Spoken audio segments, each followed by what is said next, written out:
Welcome to the Designing Hollywood podcast in association with the John Campea Show. I am your host, Robert Meyer Burnett. The Designing Hollywood podcast show is dedicated to all things movies, the movie industry, and its talented professionals. Thank you, Designing Hollywood, for coming in to see Western Costume. Hope to see you soon. Today's guest is the first woman to win the Best Cinematography Award from the Australian Academy of Cinema and Television Arts for her work on Baz Luhrmann's feature, Elvis.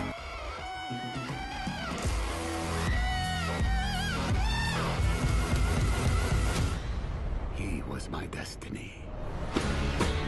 I wish to promote you, Mr. Presley. She apprenticed as an assistant on several documentaries and music videos before shooting her first feature film, Return Home, at the tender age of 25. She has 29 screen credits, including The Mountain Between Us, Hidden Figures, which, God, I love that movie, Parklands, The Well, Lantana, Australian Rules, Shattered Glass, and another movie I really love, Australia itself. She has filmed commercials for Nike, Toyota, Caltrest, Singular Wireless, Foxwoods Casino, and most notably, the spot for Chanel No. 5, the film directed by Baz Luhrmann and featuring Nicole Kidman.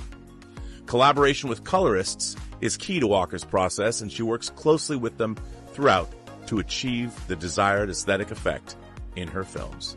Without further ado, it is our great pleasure to welcome award-winning cinematographer Mandy Walker to the Designing Hollywood show.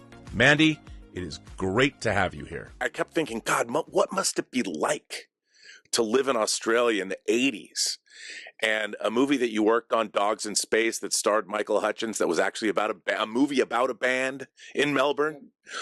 Yep. What was it like for you, as a young person starting out in the industry, and were you always interested in film? And how did you begin your career in such an exciting place at such an exciting time? Well, my parents always took me to the cinema from a very young age. We went all the time, like once a week, something like that. And my mum took me to art galleries. And when I was at high school, I loved being a photographer. And I had a black and white dark room in my backyard that my father built for me in the shed. And but as you say, it was a great time for Australian cinema and music, and I think that a lot of that did influence my decision to become a cinematographer, because I loved art, I loved photography, I loved cinema, and I also loved storytelling. I was a big reader.